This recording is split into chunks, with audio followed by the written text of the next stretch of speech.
Paz do Senhor, meus irmãos, tudo bem com vocês? Estou aqui para darmos continuidade a nossos estudos sobre a Bíblia Sagrada, aqui no nosso curso de Teologia Simplificada. E hoje é o dia do módulo 2 da nossa matéria de Dons e Talentos. Nossa primeira lição, nós vimos o que é talento e como que está distribuído as 3 listas de dons. E agora, o nosso propósito, o nosso objetivo é começar a afunilar isso. Então hoje, no nosso módulo 2, nós vamos estudar os dons de Jesus Cristo. E para isso, meus queridos, a gente tem um texto base que vai trazer luz a esse tema tão importante. E acompanhe a sua tela para você poder meditar nisso juntamente conosco. Está lá em Efésios, no capítulo 4, o versículo é o de número 11, que diz assim: Ele mesmo deu uns para apóstolos, e outros para profetas, e outros para evangelistas, e outros para pastores e doutores, ou mestres. Então, os dons de Cristo, meus irmãos, eles são 5, que nós chamamos de dons ministeriais. Esses dons ministeriais, a gente pode simplificar para você conseguir gravar isso, utilizando a nossa mão. O dedo mais grosso, apóstolo, aquele que aponta e diz assim diz o Senhor, o profeta. O dedo da mão que vai mais longe, é o evangelista, ele consegue alcançar pessoas que uma pessoa comum não alcançaria. O que carrega a aliança é o pastor, e o menorzinho de todos é o mestre ou doutor, aquela pessoa que estuda, que se dedica. Tá? Então a gente vai observar agora que os dons de Cristo são 5. E esses dons de Cristo, eles são a pessoa. Então é ele que levanta, é ele que elege essa pessoa, é ele que comissiona essa pessoa para uma obra determinada, uma obra específica. Então nós podemos dizer que os dons de Cristo podem ser chamados também de dons da graça, pode ser chamado de dons ministeriais. Observe que os 5 ministérios da Bíblia são apóstolos, profetas, evangelistas, pastores e mestres. Não tem aqui, por exemplo, missionário, mas o missionário ele se enquadra em alguns desses aqui. Então isso não invalida a pessoa que trabalha como missionário, ok? Então a gente vai ver hoje o que faz cada um desses serviços, dessas graças ou desses ministérios. Como que atua cada um? Muita gente diz, por exemplo, que o apóstolo e o profeta não tem hoje. Só que eles estão inseridos no mesmo versículo que evangelista, pastores e mestres. Se eu falar que não tem apóstolo e não tem profeta, eu tenho que falar que também não existe evangelista, nem pastor e nem mestre. E a gente vê muitos mestres, muitos pastores e muitos evangelistas. Ou seja, eu não posso invalidar um versículo da Bíblia e para dizer uma coisa que eu acho que não tenha, né? E deixar válido os outros. Ou eu invalido tudo, ou eu aceito tudo. Então, eu não posso ter essa má fé de fazer isso. Então, a gente precisa explicar como que funciona cada um desses e como cada um desses dons pode ser atuais nos dias de hoje. Essa é a nossa proposta do nosso módulo 2. Vamos lá então, meus queridos. Estamos aqui para os nossos objetivos. Observe na sua tela, por gentileza. Os nossos objetivos hoje, o primeiro é compreender os diferentes dons concedidos por Cristo. O segundo é identificar e explicar os 5 dons referenciados em Efésios 4:11. E o terceiro e último, entender como cada um contribui para o fortalecimento e edificação da Igreja do Senhor. Então, pessoal, olha só. O dom de apóstolo, que é o nosso primeiro dom. A definição e o significado. O termo apóstolo vem do grego apóstolos, que é uma função no corpo de Cristo. Então, como que ele vai funcionar dentro do corpo de Cristo? Olha só, os apóstolos são visionários que assumem a tarefa de lançar os alicerces da fé em novas regiões. Eles têm autoridade para iniciar movimentos espirituais, plantar e liderar a expansão do evangelho. Seu papel também envolve a supervisão de igrejas e a correção de doutrinas errôneas, como Paulo fez em suas cartas, orientando e instruindo as igrejas implantadas nas regiões gentílicas. Tá? E o apóstolo para os dias de hoje, pessoal? Na visão teológica pentecostal, o dom de apóstolo não está restrito à era da igreja primitiva, ou seja, só lá antigamente. Embora haja uma distinção entre os apóstolos originais, como os 12 discípulos de Jesus, e os apóstolos modernos. O chamado e a função de apóstolos permanecem acessíveis, pois se invalidarmos um dom ministerial, teremos que ser honestos para anular também os outros 4 daquela lista. O problema, pessoal, é a banalização do apostolado no Brasil e no mundo nos dias atuais. Nos últimos anos, o título de apóstolo tem sido amplamente utilizado em algumas igrejas no Brasil e em várias partes do mundo, o que levantou uma série de questionamentos sobre as suas infecções e legitimidade. Enquanto o apostolado, conforme descrito nas Escrituras, é um dom vital para o crescimento e fortalecimento da igreja, a crescente banalização desse título tem causado preocupação entre teólogos e líderes cristãos. A palavra apóstolo, pessoal, perdeu em muitos contextos o seu sentido bíblico, de alguém que é enviado com autoridade divina para implantar igrejas e estabelecer a doutrina. E tem caído em descrédito por causa de pessoas que se utilizam desse título para se pôr como superior ao pastorado. E aí na sua tela tem uma imagem de 4 figuras, né? O primeiro, o Valdomiro Santiago, depois a Lana Holden, depois o Agenor Duque, depois o Leonardo Salles. Esses 4 indivíduos são intitulados hoje no Brasil como apóstolos, tá? Mas o que as igrejas fazem hoje, meus irmãos, para legitimar a questão do apostolado? O que leva essa pessoa a esse resultado, né? E a gente deve observar, volte aqui para mim, por favor, a gente deve observar o seguinte: algumas organizações têm pastores, e aí o líder dessa organização, ele não quer ser pastor também, porque se ele for pastor, o outro também é, o outro também é, o outro também é, mas ele é líder desses outros. Então ele se coloca a um título superior aos demais para mostrar autoridade. E aí isso aqui fez com que o título de apóstolo caísse em descrédito. Porque o apóstolo é alguém que inicia trabalho, ele tem aquela prerrogativa de reunir o pessoal, de levantar uma multidão, de formar trabalho novo, de ir em outra cidade, abrir uma igreja nova, para expandir o reino de Deus. E esse é o papel do apóstolo. Mas hoje no Brasil e no mundo, muitos se institulam apóstolos para estar sobre alguém, como autoridade, tudo por vaidade, tá? Então, existe apóstolos? Claro que existe. Lá em Apocalipse fala assim: você resistiu àqueles que se dizem apóstolos e não são. Então, se alguém diz que não é, é porque tem apóstolo que é. Se tem alguém que não é, é porque existe alguém que é. Observe a sua tela, por gentileza. O significado bíblico do apóstolo. Na Bíblia, pessoal, o apóstolo é alguém com uma missão divina clara. Os 12 apóstolos originais foram escolhidos diretamente por Jesus. Está lá em Lucas 6, do 12 ao 16.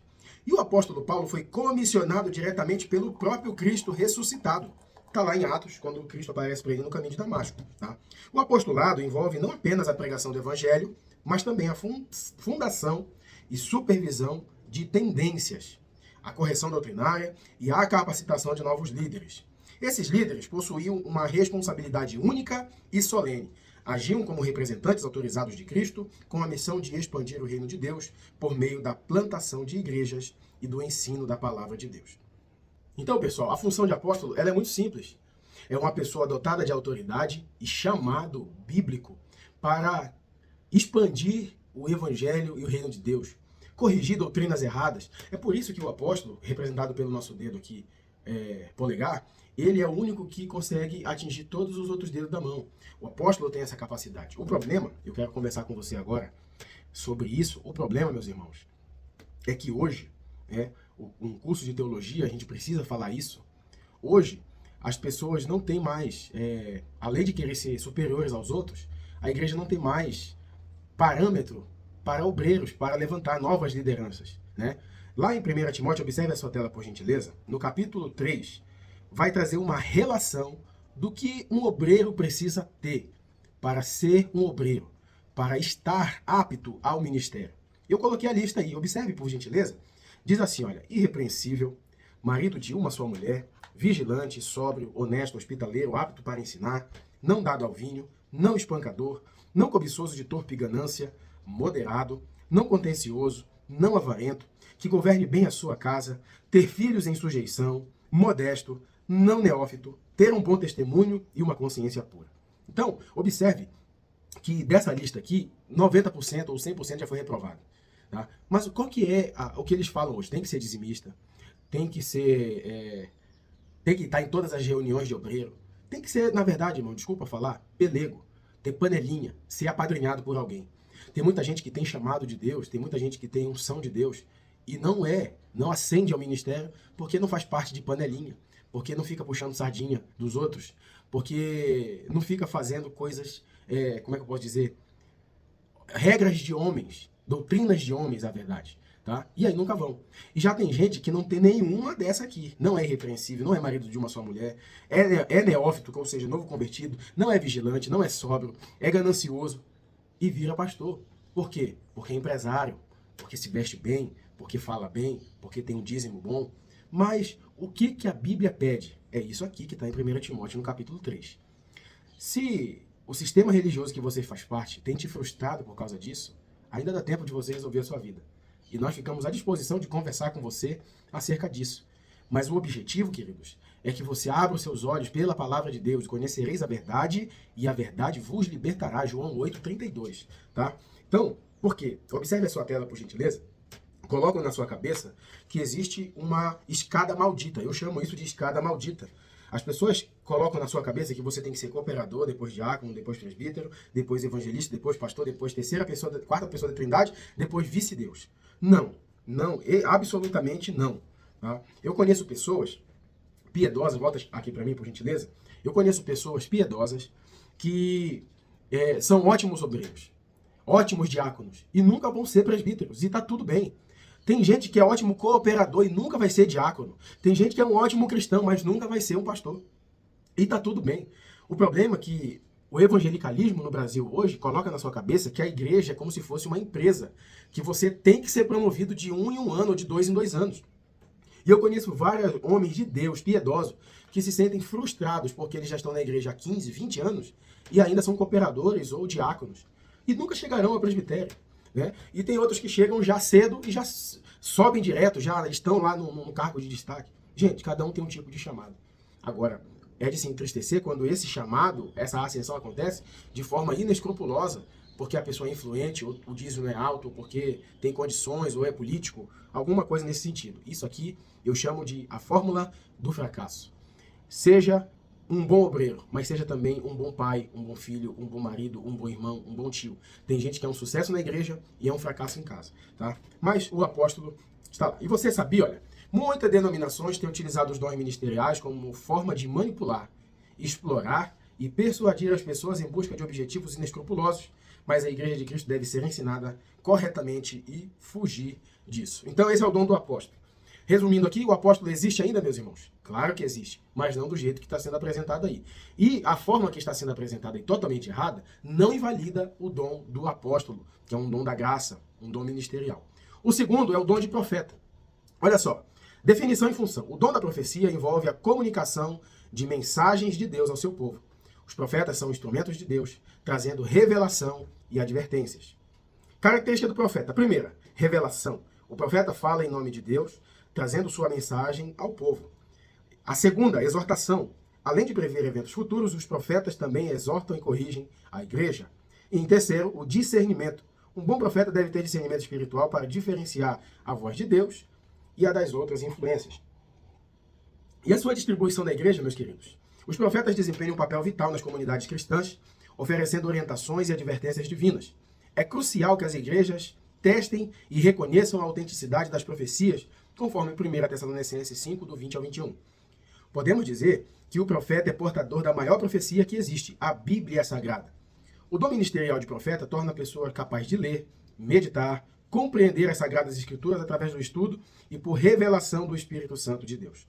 Através da maior profecia, que o profeta orienta e mostra para a igreja o caminho correto a ser seguido, trazendo as pessoas de volta ao centro da vontade de Deus. Então, meus queridos, observem que o dom de profeta, ele ainda existe.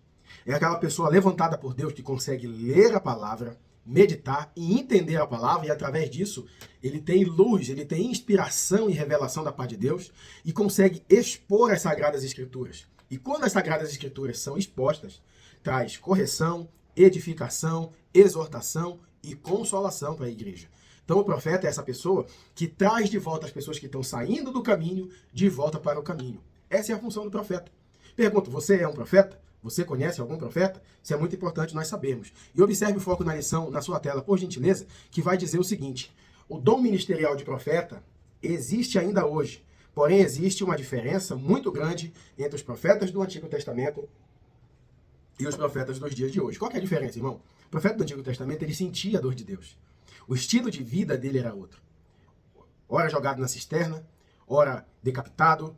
Já os profetas de hoje é avião, é hotel, é cartaz, é oferta alta, é sacrifício no altar, que é a grana, né? É viagem internacional.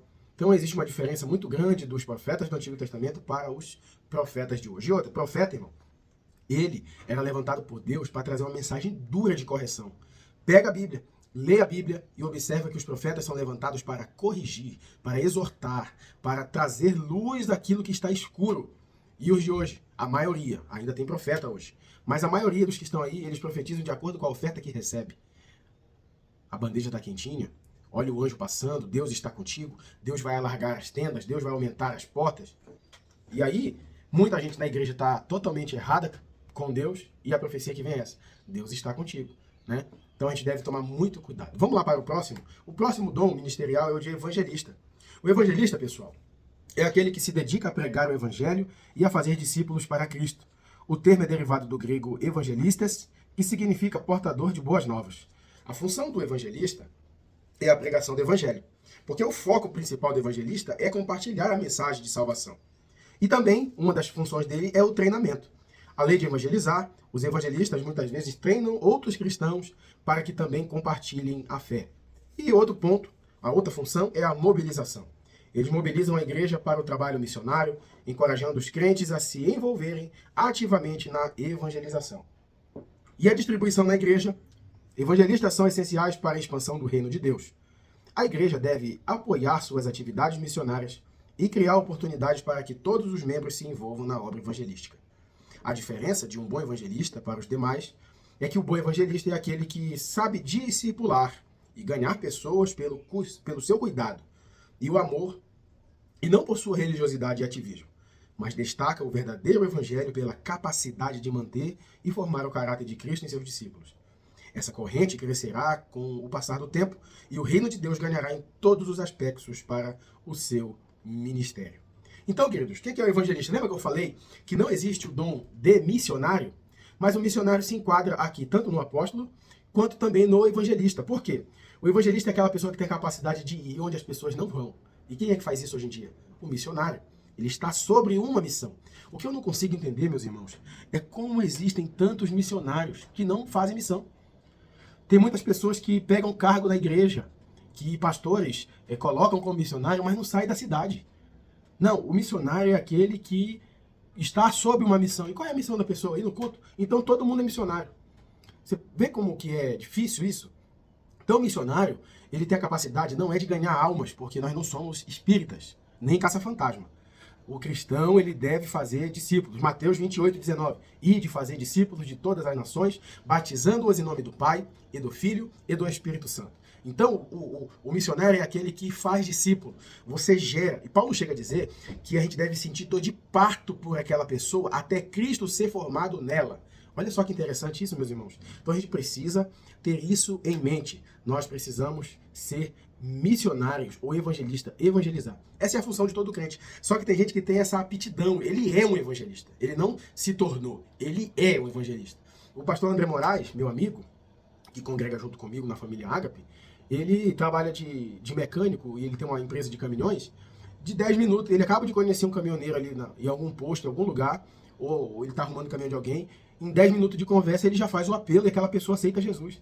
Ele tem uma facilidade de comunicar o evangelho e a graça de Deus para as pessoas, que aquilo impacta a vida das pessoas e elas se rendem a Cristo através de uma mensagem, longe de púlpito, longe de microfone, longe de altar, mas no tete a tete. Sabe por quê? A pregação mais linda de Cristo foi para uma pessoa. Lá em João capítulo 4, para a mulher samaritana na beira do tanque. Foi a maior pregação de Jesus, porque ele diz, porque o dia vem, e agora é, em que os verdadeiros adoradores adorarão o Pai em espírito e em verdade. E a maior pregação do nosso Messias foi para uma pessoa. E beijo para você, André, se você estiver assistindo esse vídeo, mas é evangelho, é o evangelista que leva isso. Observe na sua tela, por gentileza, o foco na lição. Não podemos confundir evangelismo com importunação religiosa. O evangelista deve antes conquistar pessoalmente e em comunhão despertar o desejo nas pessoas de servir a Cristo conforme o seu próprio exemplo. Já o dom de pastores, meus queridos irmãos, ele é conhecido como pastor ou pastores de ovelha, são responsáveis por cuidar e guiar a congregação. O termo grego é poimen, que significa aquele que alimenta ou que cuida. O nome pastor é dado ao indivíduo por conta do pasto que possui. Um pastor que não tem um bom pasto poderá ser chamado de pastor, porém um péssimo pastor. E quais são as funções de um pastor, meus irmãos? A primeira é o cuidado espiritual. Pastores têm a responsabilidade de cuidar do bem-estar espiritual e de sua congregação. O segundo é o ensino. Eles ensinam a palavra de Deus e ajudam os membros a crescerem na fé. E o 3 é o conselho e direção. Pastores oferecem aconselhamento e direção espiritual em momentos de crise e de decisão. E a sua distribuição na igreja diz que os pastores são frequentemente vistos como líderes da igreja local, e é essencial que a congregação respeite e apoie o trabalho pastoral, criando um ambiente de unidade e amor. A Bíblia diz em Jeremias 3,15 o seguinte: e vos darei pastores segundo o meu coração, e que vos apacentem com ciência e com inteligência. Olha só, Deus dá pastores à igreja e não igreja a pastores. Assim precisamos ressaltar que o dono das ovelhas não é o pastor, mas o Senhor, que deu o pastor à igreja. O pastor deverá trabalhar como um mordomo cuidando daquilo que não é seu, sabendo que ele dará conta de tudo a Deus lá no último dia. Então, meus irmãos, nós podemos observar que Deus não dá igreja para pastores, mas ele dá pastores à igreja. Então o pastor ali está para cuidar, para direcionar e principalmente alimentar.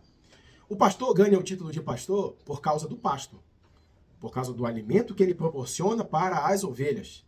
Então o pastor, ele dá guarida, ele dá condições espirituais para essa igreja, para a igreja e para as ovelhas que estão ali tristes, indecisas, aflitas. Ele vai orar, ele vai aconselhar, ele vai atender. E tem muitos lugares que os pastores não têm tempo de atender as ovelhas, meus irmãos. Isso é muito sério. O atendimento pastoral, ele é muito necessário, porém o pastor precisa estar apto e preparado a trabalhar na área de aconselhamento pastoral. Isso é fundamental para que o pastoreio seja bem sucedido, ok? Então, nós devemos observar que o pastor precisa ter condições e alimento para nutrir as ovelhas, porque pastor não gera ovelha. Quem gera ovelha é ovelha. Então o pastor está ali para atender, para assistir, para dar suporte na igreja em todos esses sentidos. Mas uma coisa deve ficar clara, meus queridos. Algumas denominações, os pastores eles se colocam como intermediários entre você e o Eterno. Dizendo assim, ó, você está debaixo da minha cobertura espiritual. Se você sair daqui da minha igreja, você vai ficar fora da cobertura. Por quê? Na cabeça desses homens, muitas vezes narcisistas, eles acreditam que ele tem poder, tanto poder espiritual, que eles podem envolver você e a sua família numa bolha espiritual, onde o dinheiro não acaba, onde a enfermidade não entra. Irmão, isso é o maior absurdo. A Bíblia diz que só há um que pode mediar, um só mediador entre Deus e os homens, Jesus Cristo, homem. Somente Jesus tem condições de fazer isso. Somente Jesus pode mediar. Seu pastor pode ser bonito, cheiroso, pode ser empresário, pode ser deputado, vereador, presidente. Ele pode ser loiro do olho azul, ele pode ter 2 metros de altura, ele pode ser gente boa. Carro do ano, helicóptero, avião, riquíssimo. Não importa.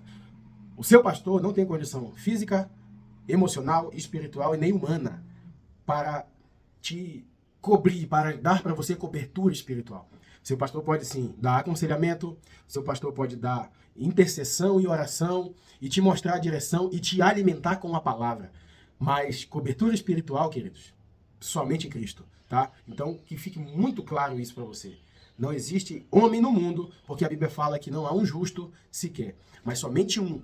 Ele se fez carne, João capítulo 1, verso 14. O verbo se fez carne e habitou entre nós, tá? E ele veio sem mancha, sem mácula, sem pecado, morreu, mas ressuscitou ao 3º dia, foi assunto ao céu e está sentado à destra de Deus Pai Todo-Poderoso. E lá ele intercede por nós, e nós estamos aqui hoje com o Espírito Santo, e nós podemos sentir a presença dele. E esse pastor, esse bom pastor disse, o bom pastor dá a vida pelas suas ovelhas. Então, o seu pastor não tem coragem de dar a vida. Eu não tenho condição de cobrir você espiritualmente. Eu posso ensinar, eu posso pregar, eu posso aconselhar e orientar. Mas somente Cristo é o mediador entre Deus e os homens. Jesus Cristo, homem. Olha que benção, que maravilha. Então observe aí no seu foco na lição, Deus dá pastores à igreja e não igreja para pastores, porque alguns pastores se sentem dono, tá? Agora, o quinto e último, para a gente encerrar, é o de mestre, meus irmãos. O mestre é aquele que ensina a palavra de Deus, ajudando os crentes a entender e aplicar as escrituras. O ensino é vital para o crescimento espiritual e a maturidade dos cristãos. Qual que é a função do mestre? Primeira, educação bíblica. Os mestres proporcionam ensino sistemático e bíblico, fundamentando a fé dos crentes. O outro é o treinamento e capacitação. Eles preparam outros para o ministério, desenvolvendo suas habilidades e conhecimento. E a próxima é a apologética. Mestres defendem a fé cristã e respondem a questionamentos, fortalecendo a igreja contra heresias. A Bíblia diz, em Atos 13, 1 e 3, o seguinte: entre os profetas e mestres da igreja de Antioquia, da Assíria, estava Barnabé e Simeão, chamado Nigre, Lúcio e Cirene, Manaém, que tinha sido criado pelo Herodes Antipas, e Saulo. Certo dia, enquanto adoravam o Senhor e jejuavam, o Espírito Santo disse: separem a Barnabé e a Saulo para realizarem o trabalho pelos quais eu chamei. Então, depois de mais jejuns e orações, impuseram-lhe as mãos sobre eles e os enviaram em sua missão. Observe que na igreja de Atos, lá na Antioquia da Síria, onde Paulo e Barnabé saem para fazer suas viagens missionárias, existiam muitos mestres. E sabe o que eles estavam fazendo? Orando, jejuando e, com certeza, ensinando a palavra de Deus. Tá? Então, qual que é a distribuição em relação ao mestre na igreja, pessoal? Olha só, os mestres podem atuar em diversas funções dentro da igreja, desde escolas bíblicas até os estudos em grupos pequenos. Seu papel é crucial para o fortalecimento e a edificação da fé da congregação. São os mestres da igreja que orientam os pastores, líderes e obreiros contra doutrinas nocivas da fé cristã, pois todos os líderes da igreja podem ser seduzidos por ventos de doutrinas e coisas que parecem ser de Deus e não são. O mestre tem a prerrogativa de ensinar a verdade contra as falsas doutrinas que vêm surgindo no decorrer dos séculos. Tá? Então, queridos, o mestre é o seguinte: o mestre é uma pessoa dedicada, ele tem aptidão para o ensino, tá? E aí ele precisa do dom de Deus, que é o dom do ensino, que vai fazer ele ter essa dedicação, que é o que nós vamos explicar na próxima aula. Tá? E aí, o mestre, ele tem a apologética em dia. Ele conhece as doutrinas da Bíblia. E aí, quando a igreja, muitas igrejas começaram muito bem, só que aí elas começam a colocar fábulas nocivas, caducas, como Paulo instrui Timóteo, e aí eles começam a se desviar do caminho correto. O que o mestre faz? O mestre ele tem essa capacidade de chamar os pastores, de chamar a liderança de volta e dizer: olha, o caminho que vocês estão seguindo está errado. Vocês precisam voltar para o centro da palavra de Deus. E uma vez, uma irmã disse para mim: ah, Fagner, sabe qual é o seu problema? É que você, tudo seu é Bíblia, né? Você tem que experimentar o sobrenatural, você tem que... Aí que está o problema, irmão. Que as pessoas querem colocar certas coisas na igreja que não está na Bíblia Sagrada, e a Bíblia Sagrada não autoriza e não dá patente para fazer isso. E aí eles usam a desculpa de dizer: ah, você precisa ser mais espiritual, você precisa se envolver nos mistérios de Deus. Não, gente. A revelação está fechada. Entendeu? Quem trabalha dessa forma, sabe quem é que trabalha assim? É o católico. O católico fala assim: para o protestante, tudo tem que estar na Bíblia. E é verdade, tem que estar mesmo. Então aí eles citam várias doutrinas e colocam várias doutrinas na igreja ao longo dos séculos que não está na Bíblia. E eles dizem assim: porque não está só aqui, tem muitas outras coisas, né? E os evangélicos estão entrando por esse caminho, porque eles estão querendo inventar coisa nova na igreja que é antibíblico, ou que não está na Bíblia. A Bíblia não mostra. E quando você vai corrigir como mestre, você é frio, você está indo contra o Espírito Santo. Não, irmão, o Espírito Santo que inspirou para escrever a Bíblia. Então, é um cuidado que a gente deve ter. E sabe quem é que vai fazer isso? O mestre. A igreja que sabe o valor de um mestre, ela valoriza, ela investe, ela dá oportunidade para os mestres. Mas tem igreja que quando o mestre começa a mostrar a verdade, a igreja quer abafar o mestre. A igreja quer deixar o mestre de lado, porque se ele continuar falando, o povo ali não vai cair na manipulação psicológica e mental que a liderança da igreja está querendo impor para as pessoas.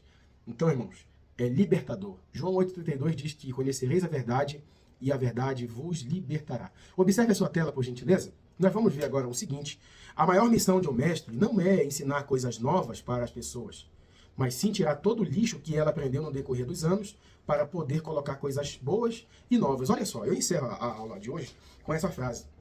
Todo mundo que trabalha com a educação, principalmente educação cristã, a maior missão de um ensinador não é ensinar coisa nova. Isso pra gente é fácil. A pior missão e a mais difícil missão para um ensinador, principalmente o cristão, é desocupar a mente da pessoa que cresceu dentro de uma religiosidade, tirar aquele lixo da cabeça dela para poder colocar uma coisa nova. Porque tá cheio de coisa errada. Por exemplo, vou citar só alguns exemplos aqui. Tem gente que, para lançar a pedra fundamental para construir uma igreja, enterra uma Bíblia.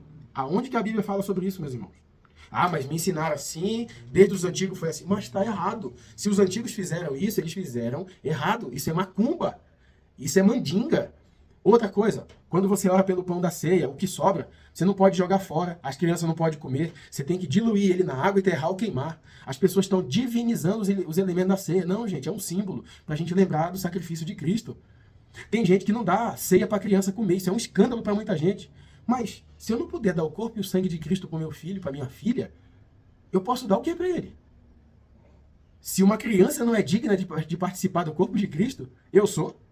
Olha que absurdo, meus irmãos. A gente tá colocando roupa. Se não tiver de terno e gravata, não pode pregar, porque Deus não vai te usar. Porque aqui tem que usar terno e gravata. Gente, o maior ladrão da história do Brasil usa terno e gravata. Aqueles caras que estão na mais alta corte do Brasil, todos andam de terno e gravata. E aí? Então, tem coisas que são doutrinas de homens que acabam, em vez de facilitar a vida das ovelhas, acaba dificultando. E sabe quem é que vem agora dar uma voadora e ensinar o correto? O mestre. E você está nesse curso não é à toa, é para aprender a palavra de Deus. E muito bom que você está aqui, que Deus abençoe a sua vida. Nós temos muito a aprender, meus irmãos, a Bíblia é muito rica.